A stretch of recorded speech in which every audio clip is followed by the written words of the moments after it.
When a man loses control of his body, he learns who he can trust. He thought he'd found that person in the woman who fed him, bathed him, and helped him relearn how to walk. She had gentle hands and a patient smile. She also had access to his bank accounts, his passwords, and 6 months of his complete vulnerability. This is what happened when recovery became robbery and care became theft. The neurologist was showing me brain scans on a computer screen, pointing to a dark area that looked like a shadow spreading across white matter. My daughter Svetlana sat beside me, translating from Russian to English because the doctor in Cebu spoke neither language fluently enough for medical details. "This is the affected region," the doctor said. "The stroke was significant, but you were fortunate. Many patients with this level of damage don't regain speech or mobility. You're doing remarkably well." "How well?" I asked, my words still slightly slurred despite 3 months of speech therapy. "You can walk with minimal assistance. Your speech is improving daily. Your cognitive function is returning. I'd estimate you're at 70% of your pre-stroke capacity, and you'll likely reach 85 or 90% with continued therapy." "And the other 10 to 15%? Svetlana asked. The doctor hesitated. "Some deficits may be permanent. Processing speed, complex decision-making, fine motor control in the left hand. But overall, Mr. Komarov, you've made excellent progress." I nodded, taking this in. 3 months ago, I couldn't speak at all. I couldn't feed myself. I couldn't remember my daughter's name. Now I was sitting in a doctor's office, having a conversation, understanding most of what was being said. It felt like a miracle. "When can I manage my own affairs again?" I asked. "My finances, my household?" The doctor glanced at Svetlana. "I'd recommend maintaining your current support structure for at least another 6 months. Having a caregiver, having family oversight, these things are important during recovery. Rushing back to independence can lead to setbacks." "I have Harmony," I said. "She takes care of everything." "That's good," the doctor said. "Continuity of care is valuable." After the appointment, Svetlana drove me back to my house in a quiet subdivision outside Cebu City. Harmony was waiting for us, as always, standing at the door with a warm smile. "How did the checkup go?" she asked, taking my arm to help me up the front steps. "Good news," Svetlana said. "He's recovering well." "Of course he is," Harmony said, beaming at me. "We work hard every day, don't we, Yuri?" I smiled back at her. Harmony had been my caregiver since I left the hospital 3 months ago. She was 34 years old, trained as a nurse, and she'd been recommended by the medical agency that the hospital worked with. She lived in my house, in the guest room, available 24 hours a day to help with whatever I needed. She helped me shower. She prepared my meals according to the nutritionist guidelines. She drove me to physical therapy sessions 3 times a week. She administered my medications on schedule. She managed the household staff, the housekeeper, the gardener, the maintenance man. She kept track of my appointments, my exercises, my progress. Without her, I would have been lost. Svetlana stayed for dinner that evening, and afterward, she pulled me aside while Harmony was cleaning up in the kitchen. "Papa, I need to go back to St. Petersburg tomorrow," she said. "My job, my children, I've been away too long." "I know," I said. "You've done enough, more than enough. But I'm worried about leaving you," she said. "You're still vulnerable. You can't make complex decisions yet. The doctor said so." "I have Harmony," I said. "She's excellent." "I know, but—" Svetlana paused. "Papa, has she asked you for money?" "Of course," I said. "I pay her salary. I pay her very well. I mean beyond her salary. Has she asked for gifts or loans or—" "No," I said firmly. "Nothing like that. She's professional and kind. You're worrying too much." Svetlana didn't look convinced, but she nodded. "Just promise me you'll be careful. Don't make any major financial decisions without consulting me first. Don't give anyone access to your accounts. Don't—" "Svetlana," I interrupted gently. "I survived 30 years in the Russian military. I commanded troops. I made strategic decisions. I'm not helpless. You had a stroke, Papa, she said quietly. You're not the same as you were. That stung because it was true. I wasn't the same. My body was slower, my mind was foggier. Things that used to be simple, calculating numbers, remembering names, following complex conversations, now required effort and concentration. But I didn't want to admit that. Not to my daughter. Not to myself. The next morning, I said goodbye to Svetlana at the airport. She hugged me tightly, made me promise to call her every week, and then she was gone. I was alone in the Philippines again, except for Harmony. That evening, Harmony made my favorite meal, borscht, which she'd learned to prepare from a Russian cookbook she'd ordered online. She served it with dark bread and butter, and we ate together at the dining table like we did every night. Your daughter is worried about you, Harmony said.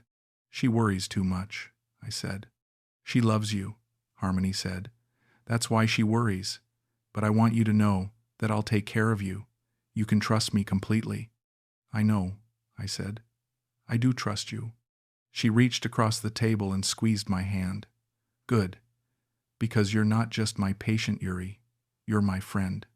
I felt a warmth in my chest. I'd been so lonely since moving to the Philippines 2 years ago, before the stroke. My wife had died 5 years earlier, back in St. Petersburg. My children were grown and living their own lives. I'd retired from the military with a good pension and decided to spend my remaining years somewhere warm, somewhere peaceful, somewhere far from the cold Russian winters that made my joints ache.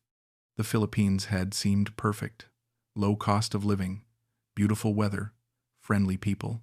I'd bought a house, hired staff, settled into a comfortable routine. And then, 6 months ago, I'd woken up on my bedroom floor, unable to move my left side, unable to speak, unable to call for help. The housekeeper had found me hours later.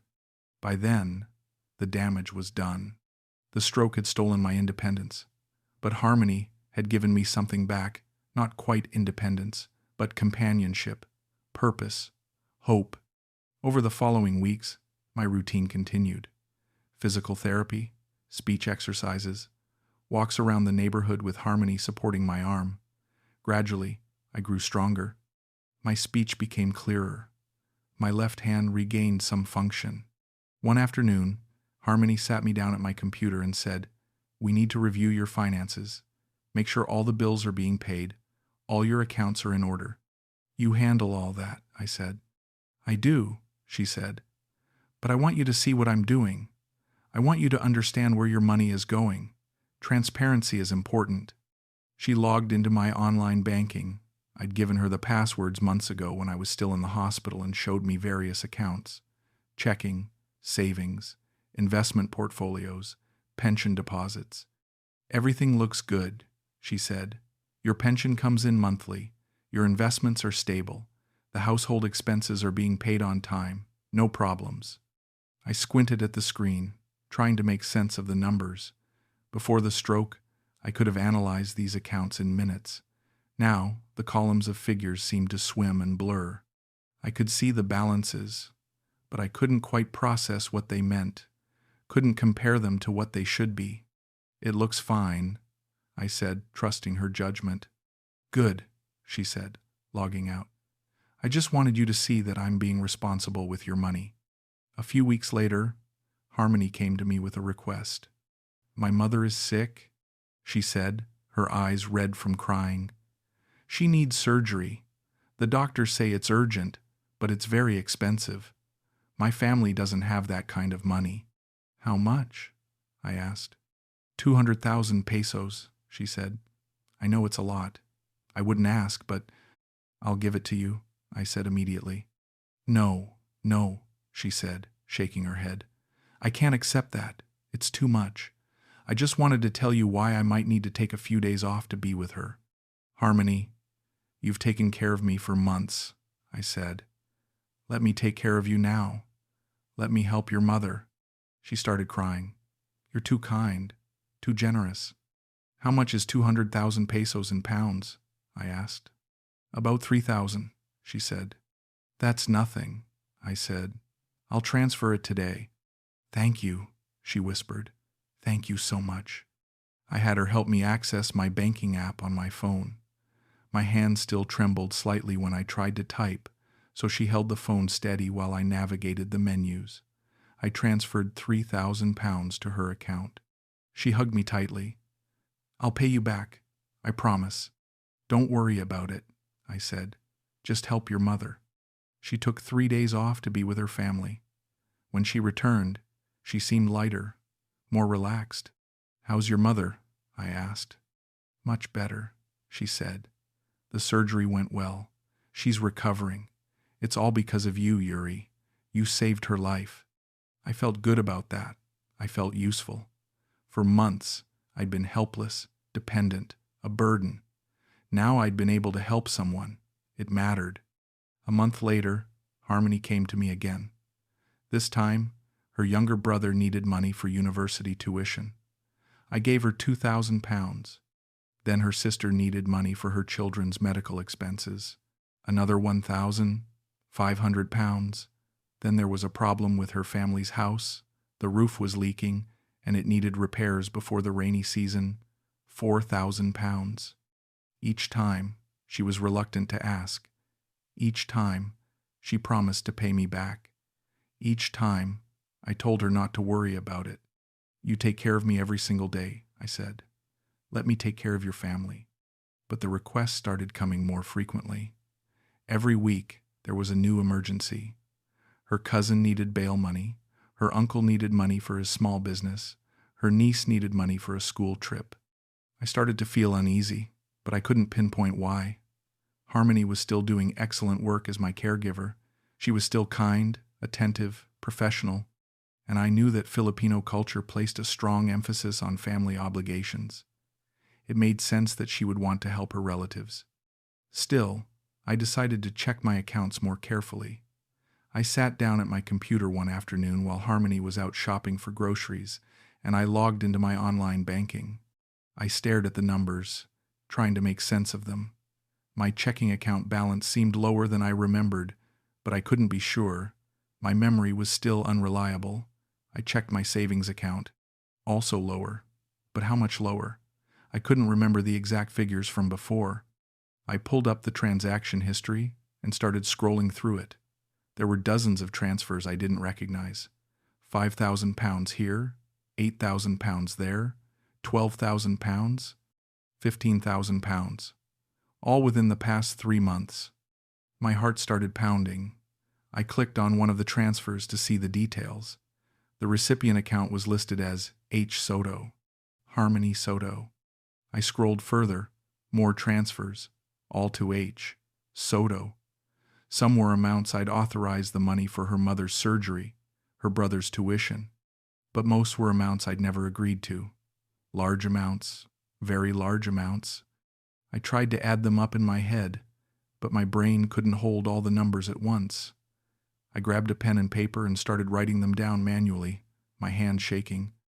£5,000, £8,000, £12,000, £15,000, £10,000, £7,000, £20,000, £25,000.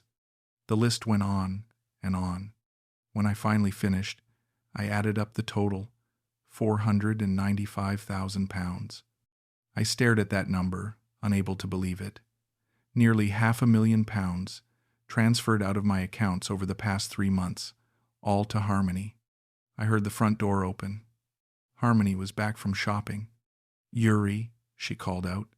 I got the ingredients for dinner. Are you hungry? I quickly closed the browser and tried to compose myself. My hands were shaking. My mind was racing. I needed to think. I needed to understand what was happening before I confronted her. She appeared in the doorway, carrying shopping bags, smiling at me. Are you okay? She asked.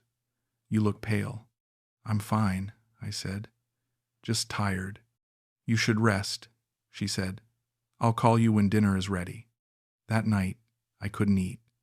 I pushed the food around my plate while Harmony watched me with concern. You're not yourself, she said. Are you feeling sick? Should I call the doctor? No, I said. I just need to ask you something. Of course, she said. What is it? Have you been transferring money from my accounts without my permission? Her expression didn't change. What do you mean? I checked my banking records today, I said. There are transfers I don't remember authorizing. Large transfers to your account. She set down her fork carefully. Yuri, you've been very generous with me. You've helped my family many times. Maybe you're forgetting some of those transfers? Your memory is still £495,000, I said. Did I give you permission to transfer £495,000? She was quiet for a long moment. Then she said, You're confused. The stroke has affected your memory. You don't remember clearly. I remember enough, I said. I want access to all my accounts back. I want you to return my bank cards, my passwords, everything. Yuri, you're not well enough to manage your finances, she said, her voice gentle but firm. The doctor said, I don't care what the doctor said, I interrupted. This is my money. I want control of it back. Now. She stood up slowly. You're upset. You're not thinking clearly. We should talk about this tomorrow when you've calmed down. We're talking about it now, I said, trying to stand as well. But my left leg buckled, and I had to grab the table to steady myself. Harmony moved to help me, but I pulled away. Don't touch me, I said. She looked hurt. I've been taking care of you for months. I've given up my own life to be here for you. And now you're accusing me of stealing? Did you steal from me? I asked directly. I took what you gave me, she said. You were generous. You wanted to help my family. If you don't remember that, it's because of the stroke, not because I did anything wrong. £495,000, I said again. That's not generosity. That's theft. Prove it, she said, her voice suddenly cold. Prove that you didn't give me permission. You can't, can you? Because you don't remember. Your mind is broken, Yuri. You can barely dress yourself. You can't drive. You can't manage basic tasks. And you think you can manage hundreds of thousands of pounds? The words hit me like physical blows. She was right about some of it. My mind was damaged. My memory was unreliable. I couldn't always distinguish between what had happened yesterday and what had happened last week. But I knew I hadn't authorized £495,000 in transfers. I knew that. Get out of my house, I said quietly. Fine, she said, but you won't last a week without me. You'll fall. You'll miss your medications. You'll end up back in the hospital. And then what? Your daughter will have to come back from Russia to take care of you? Or will you hire another caregiver, someone who might actually steal from you? She grabbed her purse and walked toward the door. Then she stopped and turned back. You should be grateful to me, she said. I could have taken everything. I could have left you with nothing. But I didn't. I left you enough to live on. That's more kindness than you deserve. Then she was gone. I stood there alone in my dining room, gripping the table for support, trying not to fall. She was right about one thing I couldn't manage on my own. Not yet. But I had to try. I called Svetlana. It was the middle of the night in St. Petersburg, but she answered immediately. Papa, what's wrong? I told her everything. About the transfers, about the confrontation, about Harmony leaving. I started crying halfway through, my words becoming garbled and unclear. Papa, calm down, Svetlana said. I can't understand you. Slow down. I tried to compose myself, to speak more clearly. It took several minutes to get the full story out. When I finished, there was a long silence. Then Svetlana said, I'm getting on the next flight to Cebu. Don't do anything until I get there. Don't call the police. Don't contact Harmony. Just wait for me. Okay, I whispered. And Papa? I'm so sorry. I should have been more careful. I should have monitored your accounts. This is my fault. It's not your fault, I said. It's mine. I trusted her. We both trusted her, Svetlana said. She arrived 36 hours later. By then, I'd managed to contact the household staff. The housekeeper agreed to come stay with me temporarily to help with basic tasks. I'd also managed to change my online banking passwords. though it took me nearly 2 hours to figure out the process. Svetlana went through all my financial records with me, documenting every unauthorized transfer. The total was actually higher than I'd calculated, £512,000 once we included some transfers I'd missed. "We need to go to the police," Svetlana said. "And tell them what?" I asked. "That my caregiver stole from me? She'll say I gave her permission. She'll say I don't remember because of the stroke." "We have bank records," Svetlana said. "We have evidence of the transfers." "But no evidence that they were unauthorized," I said. "No emails denying permission. No texts saying she stole. Nothing. Because I didn't know it was happening until it was too late." We went to the police anyway. We filed a report. The officer who took our statement was polite but skeptical. "Did you give her access to your accounts?" he asked. "Yes," I admitted, but only because I was recovering from a stroke. I needed help managing my finances. "And did you authorize some transfers to her?" he asked. "Some," I said. "Small amounts to help her family, but not £512,000.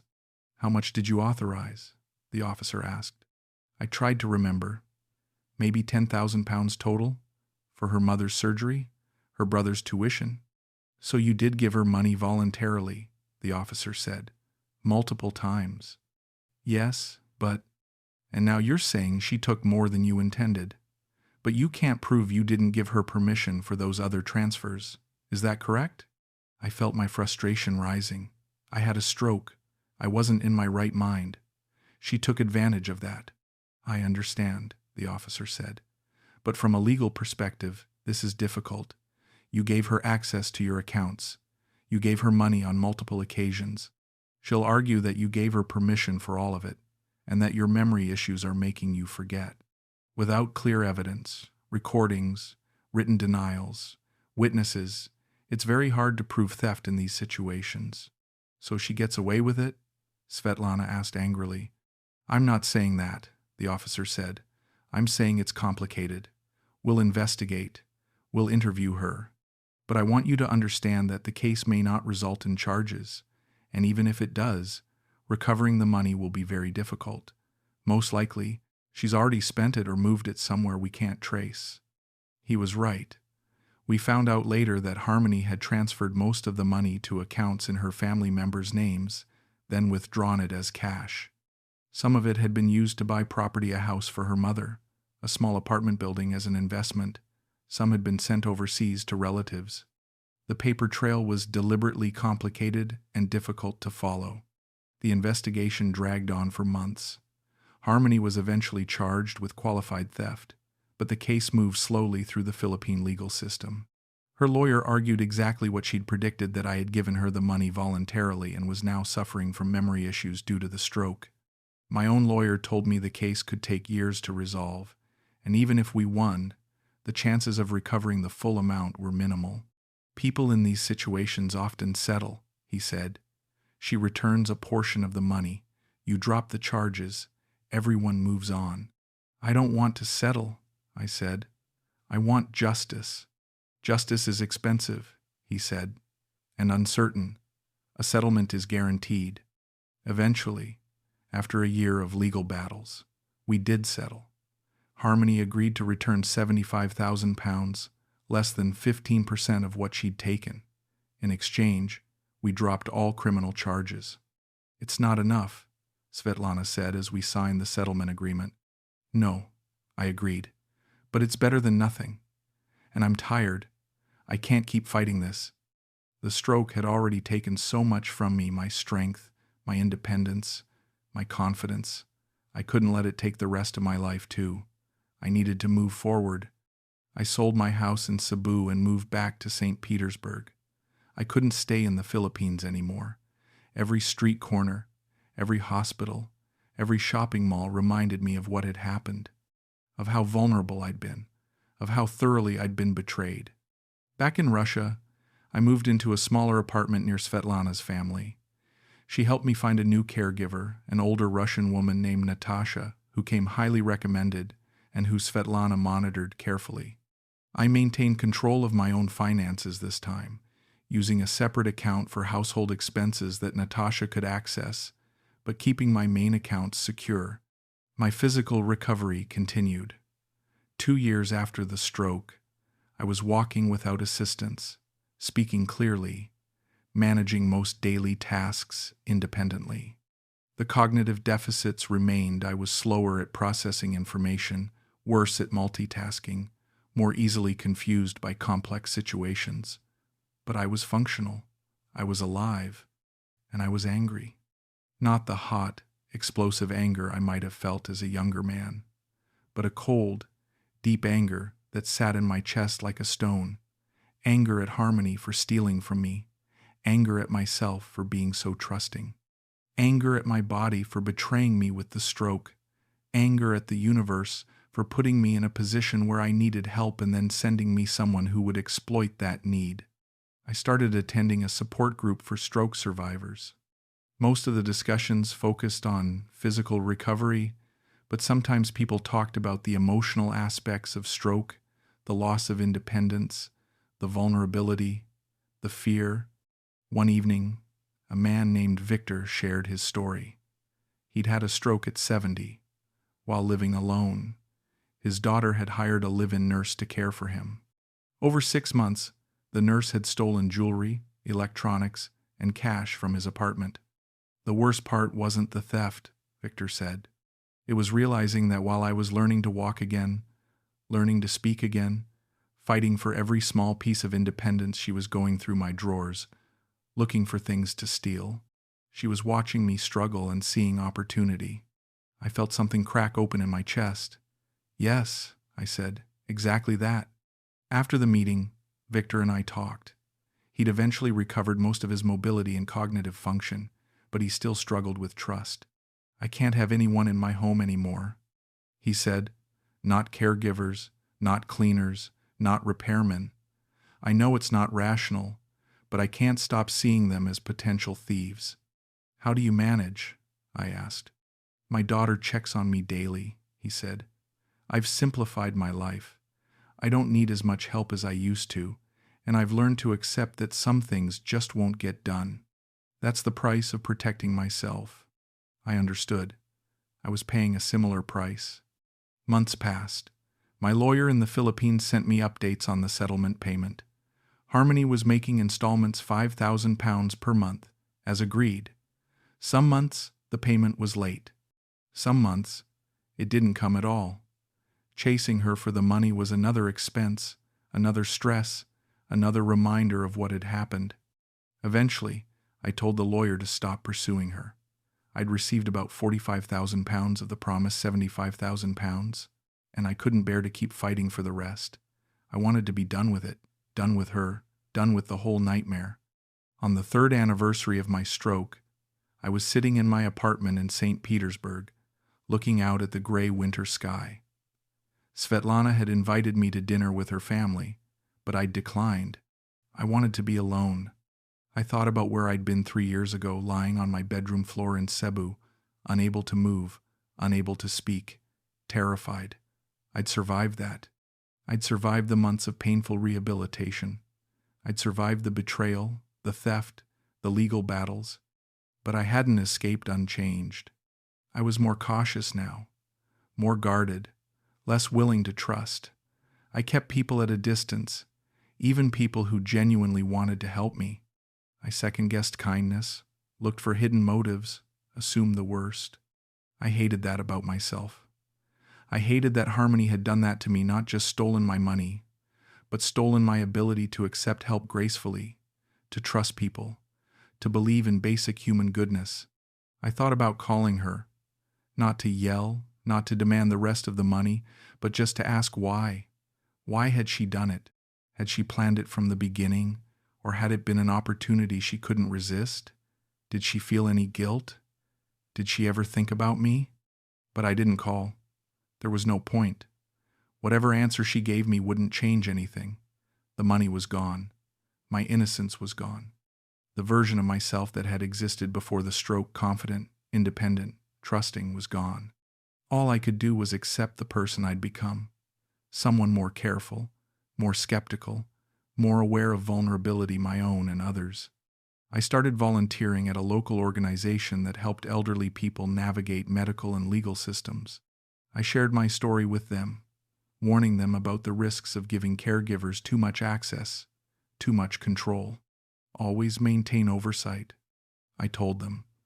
Always have a family member or friend monitoring your finances. Always verify transactions.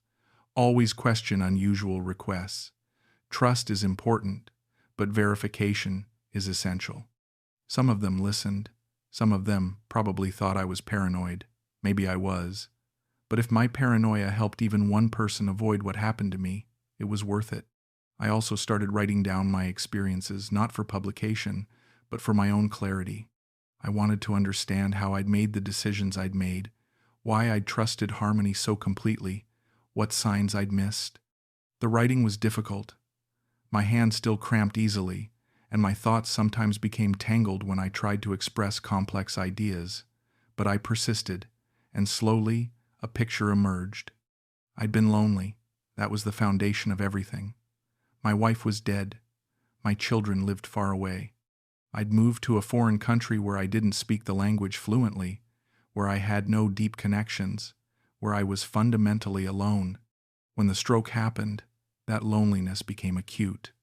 I was physically helpless, emotionally vulnerable, desperately in need of human connection and care. Harmony had provided that. Yes, she was paid to do so. But she'd also provided warmth, conversation, companionship. She'd made me feel less alone. And in my gratitude for that emotional comfort, I'd lowered all my defenses. I'd wanted to believe she cared about me. I'd wanted to believe I mattered to her as a person, not just as a paycheck. So when she asked for help with her family, I'd given it gladly, eagerly, because it made me feel useful and generous instead of helpless and dependent. She'd understood that need and exploited it systematically. Every request for money had been framed as an emergency, as something urgent that only I could solve. And every time I'd given her money, she'd reinforced the idea that I was a good person, a generous person, someone who mattered. It was a perfect psychological trap, and I'd walked into it willingly. Understanding that didn't make me feel better. It just made me feel foolish. But maybe foolishness was better than bitterness. Maybe understanding my own vulnerabilities was better than hating Harmony for exploiting them. I'm 78 now, 5 years since the stroke. I've recovered most of my physical and cognitive abilities. I walk independently. I manage my own finances with some assistance from Svetlana. I live alone, but I have regular contact with family and friends. The £512,000 is still gone. I received £45,000 back, which means I lost £467,000. That money represented years of military service, careful savings, prudent investments. It represented my security, my independence, my legacy to my children.